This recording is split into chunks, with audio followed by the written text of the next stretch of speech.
Hai semua, perkenalkan namaku Anastasia Dita Kumoro. Kalian bisa memanggilku Dita. Saat ini aku sedang berkuliah di Universitas Slamet Riyadi Surakarta. Di video kali ini, sesuai dengan judulnya, aku mau membagi informasi kepada kalian tentang apa itu COVID-19 dan apa saja dampak-dampaknya. Apa itu COVID-19? COVID-19 merupakan penyakit yang disebabkan oleh infeksi virus corona. Virus corona sendiri merupakan virus yang menyerang sistem pernapasan manusia.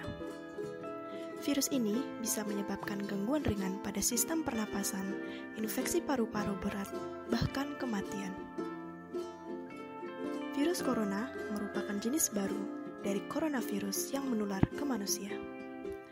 Virus ini bisa menyerang siapa saja, seperti lansia, orang dewasa, anak-anak, bayi, ibu hamil, dan ibu menyusui. COVID-19 pertama kali ditemukan di kota Wuhan, China pada akhir Desember 2019. Virus ini menular dengan sangat cepat dan menyebar ke hampir semua negara, termasuk Indonesia.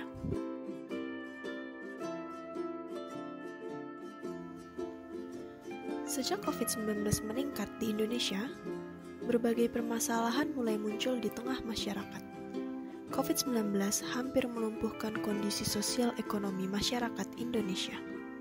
Akibat penyakit COVID-19 ini, pemerintah Indonesia mulai melakukan berbagai kebijakan, seperti himbauan social distancing, work from home, pembatasan wilayah, membangun rumah sakit khusus penanganan COVID-19, dan lain-lain.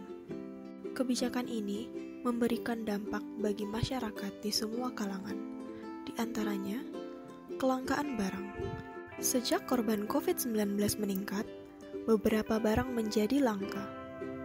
Bahkan, bukan hanya langka, barang yang dijual bisa berkali-kali lipat harganya. Bahkan, saat adanya isu lockdown di Indonesia, masyarakat berbondong-bondong membeli barang-barang kebutuhan pokok dengan jumlah yang banyak. Tindakan kriminal. Masalah COVID-19 dikhawatirkan berdampak pada peningkatan tindakan kriminal.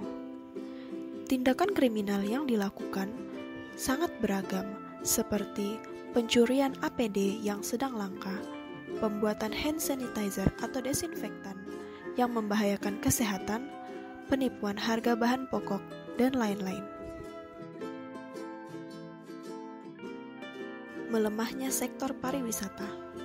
Sektor pariwisata merupakan salah satu sektor yang berkontribusi besar bagi pendapatan daerah maupun bagi peningkatan lapangan kerja. Sektor pariwisata terkait dengan hotel, restoran, tempat wisata, dan lain-lain. Bagi daerah yang mengandalkan sektor pariwisata sebagai penyumbang pendapatan daerah terbesar, maka harus waspada dengan penurunan pendapatan. Angka kemiskinan dan pengangguran meningkat. Kasus corona di Indonesia telah hampir melumpuhkan kegiatan ekonomi masyarakat. Sejak pemerintah menerapkan berbagai kebijakan seperti work from home, pembatasan wilayah, dan penutupan berbagai tempat wisata, banyak perusahaan dan perkantoran yang meliburkan pegawainya. Para pengusaha UMKM juga ada yang melakukan pemutusan hubungan kerja atau PHK kepada karyawannya sebagai antisipasi.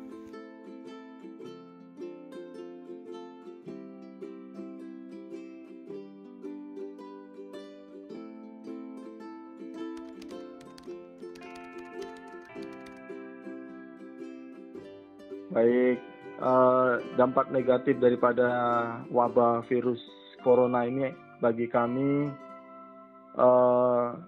tidak bebas bergerak, kemudian banyak protokol kesehatan yang harus dilalui, pekerjaan kami jadi banyak terhambat karena bila ingin ke tempat pekerjaan harus melalui pemeriksaan, diukur suhu tubuhnya, kemudian diminta membersihkan tangan dan lain-lain.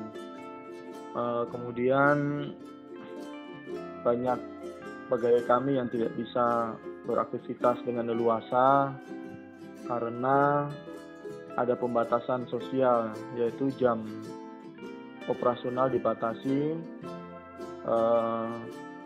Tapi setelah adanya new normal ini, waktunya agak diperpanjang, yaitu jam 6 pagi sampai jam 6 sore. Dalam pekerjaan kami juga banyak terhambat karena dokumen atau barang yang kami perlukan yang harus dikirim untuk kepastian kedatangannya tidak tepat waktu karena penerbangan juga sangat terbatas. Jadi kadang-kadang ada barang yang harus cepat kami gunakan tertunda datang sampai di sini karena terbatasnya penerbangan tadi. Untuk operasional di kantor sebetulnya ada kebijaksanaan dari kantor untuk yang usianya lanjut, yang usianya 50 tahun ke atas dan mempunyai riwayat penyakit bawaan yang cukup berat. Tapi kami tidak memaksa apabila dia ingin bekerja dan waktu kerjanya dibatasi tidak full. Jadi diberi kesempatan untuk work from home atau bekerja dari rumah, mengingat resiko yang bisa terdampak apabila yang bersangkutan bekerja full waktu.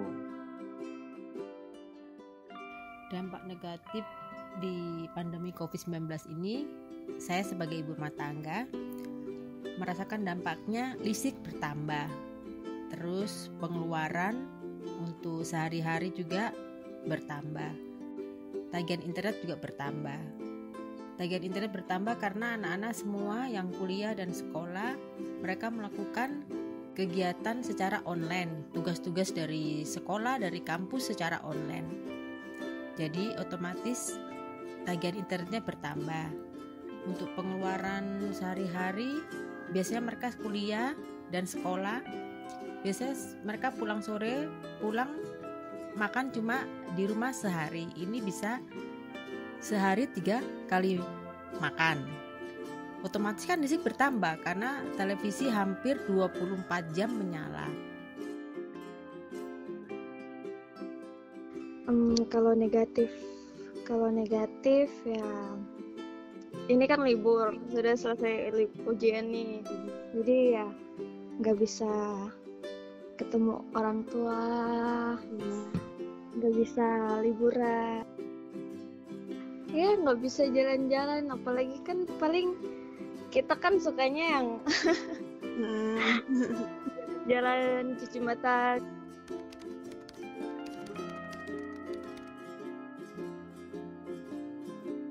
Kalau menurut saya pasti ada dampak positif dan negatif, walaupun banyak dampak negatifnya.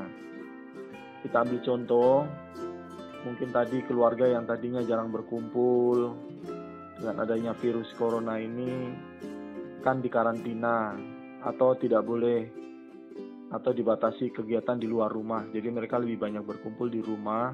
Sebenarnya yang tadinya jarang di rumah bisa sering ada di rumah.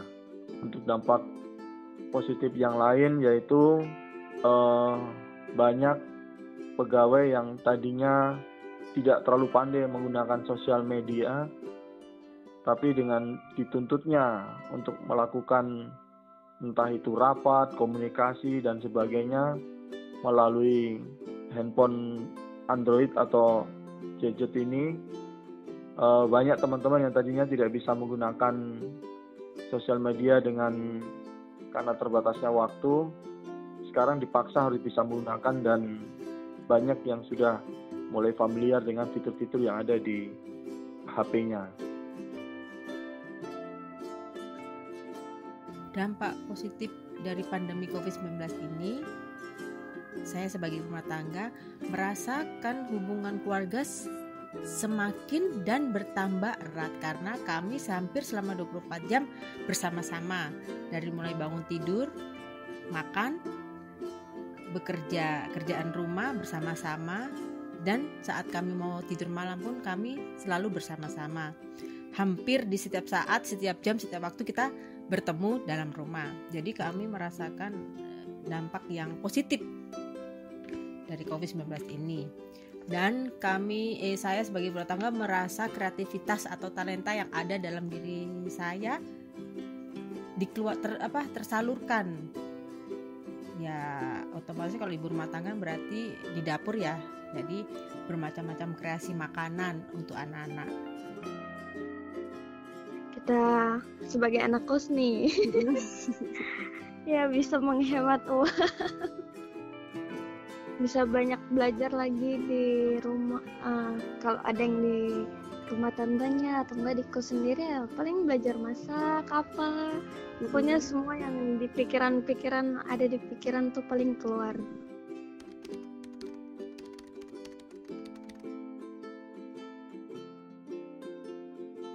Untuk jaga jarak sudah kami terapkan di kantor kami. Kebetulan kantor kami ini kan tidak semuanya bekerja di kantor, ada yang bekerja di lapangan. Jadi untuk rapat atau COC yang biasanya kami adakan di ruangan, kami ganti dengan memakai aplikasi Zoom. Untuk tempat duduk pekerjaan, kami beri jarak kurang lebih 1,5 sampai 2 meter antar meja, dan kami tidak mengadakan jabat tangan, cukup mendekap tangan di dada atau memberikan hormat. Kemudian untuk pekerjaan di kendaraan sudah kami atur, dan selalu kami ukur suhu setiap pegawai, suhu tubuhnya rata-rata di bawah 37 derajat Celcius. Untuk solusi di pandemi COVID-19 ini, kami sebagai ibu rumah tangga untuk menghadapi tagihan listrik yang membengkak dan tagihan internet, terus pengeluaran untuk makan sehari-hari, kami menyalurkan kreativitas talenta kami untuk jualan secara online. Dengan begitu, kami mendapat tambahan uang untuk membayar tagihan internet, tagihan listrik, dan makan sehari-hari. Ya solusinya kalau kita yang jajannya pas-pasan ya paling hemat-hemat aja lah, belinya yang diperlukan. Ya, kalau nggak dibutuhkan ya nggak usah dibeli, tahan-tahan aja lah gitu.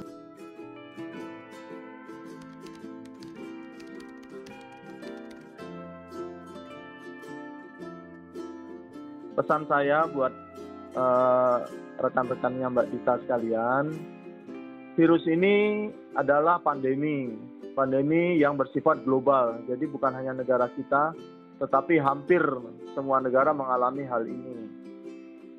Kita tidak usah takut dengan virus ini, tetapi kita juga tidak boleh menganggap remeh atau menganggap sepele. Kita selalu waspada mulai dari diri kita sendiri.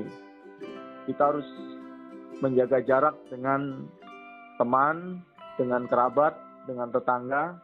Bukan berarti kita menjauhi, tetapi kita tetap berkomunikasi tanpa bersentuhan. Kita tidak usah takut dengan virus ini. Yang penting kita menerapkan protokol kesehatan yang sudah dianjurkan pemerintah. Apabila kita keluar rumah, usahakan memakai masker, dan keluar rumah bila memang urusannya sangat urgent atau mendesak. Kalau tidak penting sekali, sebaiknya kita di rumah berkumpul bersama keluarga dan melakukan kegiatan-kegiatan yang positif. Misalnya membersihkan rumah, membersihkan dapur, memperbaiki perabot yang rusak dan sebagainya. Pesan untuk teman-teman selama pandemi COVID-19 ini, selama pandemi ini diusahakan kalau tidak terlalu penting sekali tidak usah keluar rumah. Kita tetap di rumah saja, jaga kebersihan, terus cuci tangan, jaga jarak, mematuhi protokol kesehatan. Kalaupun kita keluar rumah, kita harus memakai masker. Jadi kalau kita masuk ke suatu toko, kita cuci tangan. Saat kita keluar pun kita sampai di rumah, kita cuci tangan. jaga kesehatan. Kalau mau keluar ya, kalau penting ya keluar, kalau nggak penting nggak usah keluar. Terus kalau mau keluar juga gunakan masker selalu, cuci tangan terus. Ya kalau dari luar terus masuk ke rumah jangan lupa mandi, langsung cuci bajunya. Ya utamakan ya kesehatan. Sekian video dari saya. Terima kasih teman-teman sudah menonton video ini, dan jangan lupa tetap jaga kesehatan, rajin mencuci tangan, dan tetap pakai masker.